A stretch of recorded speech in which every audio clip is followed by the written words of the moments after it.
Assalamualaikum warahmatullahi wabarakatuh.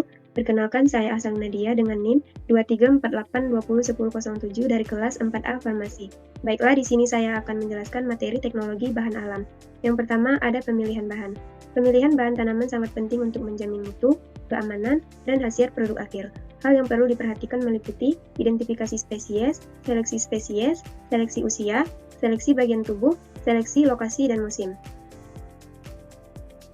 Faktor yang mempengaruhi senyawa pada tumbuhan meliputi musim, kadar air, intensitas paparan sinar matahari, kondisi tanah seperti pH, alkalinitas, keberadaan senyawa makro, mikro, dan mineral lainnya, mikroorganisme, dan sebagainya.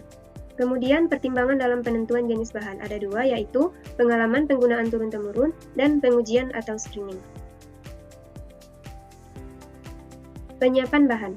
Bahan baku dapat berupa keseluruhan herba atau bagian tertentu saja seperti daun, batang, akar, umbi, atau bagian tertentu lainnya disesuaikan dengan lokasi di mana metabolit sekunder yang menjadi target itu berada pada suatu organisme. Bahan baku harus sehat dan bersih, artinya tidak terkontaminasi dengan penyakit seperti bakteri, jamur, virus, serangga, dan sebagainya. Kemudian tahapan memperoleh simplisia. Hal yang harus dilakukan yang pertama, pengumpulan bahan. Pastikan tanaman sehat, tidak tercemar pestisida atau logam berat. Kemudian sortasi basah, dilakukan untuk memisahkan cemaran atau kotoran dan bahan asing lain dari bahan simplisia. Kemudian pencucian, dilakukan dengan air bersih, simplisia yang mengandung zat mudah larut dalam air mengalir dicuci dalam waktu sesingkat mungkin. Selanjutnya, perajangan. Perajangan dilakukan untuk memudahkan proses pengeringan, pengepakan, dan penggilingan. Kemudian pengeringan bertujuan mengurangi kadar air agar simplisia tidak cepat rusak. Selanjutnya sortasi kering bertujuan memisahkan bagian yang tidak memenuhi standar mutu dan keseragaman bahan sebelum digunakan lebih lanjut. Kemudian pemeriksaan mutu, proses pengujian untuk memastikan bahwa bahan baku memenuhi standar kualitas, aman, dan efektif. Selanjutnya pengepakan bertujuan melindungi bahan dari kerusakan fisik, kontaminasi, dan pengaruh lingkungan. Yang terakhir ada penyimpanan, bertujuan menjaga mutu, stabilitas, dan kemurnian simplisia yang digunakan. Ekstraksi bahan alam. Ekstraksi secara umum merupakan suatu proses pemisahan zat aktif dari suatu padatan maupun cairan dengan menggunakan bantuan pelarut. 3 tahapan proses ekstraksi meliputi: yang pertama, pelarut akan merusak dinding sel dan jaringan serta masuk ke dalam sel. Yang kedua, pelarut akan melarutkan senyawa-senyawa metabolit. Yang ketiga, pelarut bersama senyawa metabolit terlarut dikeluarkan atau dipisahkan dari bahan atau biomasa penghasilnya.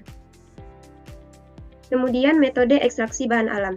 Yang pertama, maserasi, tahapannya perendaman, pengadukan, penyaringan, dan pengulangan. Kemudian ada perkolasi, tahapannya packing dan pengaliran pelarut. Selanjutnya ada ekstraksi dengan reflux, tahapannya perendaman, pemanasan, dan penyaringan. Kemudian ada sokletasi, tahapannya packing dan pemanasan pelarut. Selanjutnya ada ekstraksi dengan ultrasonikasi, tahapannya perendaman, ultrasonikasi, penyaringan, dan pengulangan.